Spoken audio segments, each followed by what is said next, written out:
This quick tutorial answers the query how to buy shares of Sunrise New Energy Co Ltd, listed on NASDAQ under the ticker EPOW.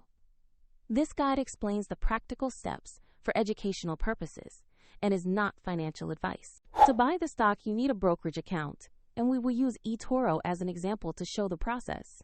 After signing up, you must verify your account, usually with an identity document, and add funds before you can make a purchase.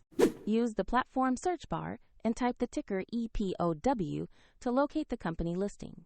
Confirm the result shows Sunrise New Energy Co Ltd, so you select the correct stock. Open the stock page to review basic company information in the price chart, looking at the company summary and exchange. Make sure the NASDAQ listing and the company name match to confirm it is the right asset. Tap or click Invest.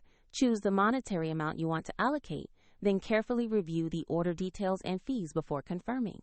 If the market is closed, the order may be queued until the next session, and if you lack sufficient funds, the platform will prompt you to add money before confirming. After execution, your position will appear in your portfolio, where you can monitor it and set alerts if desired. For the same example link, check the description below.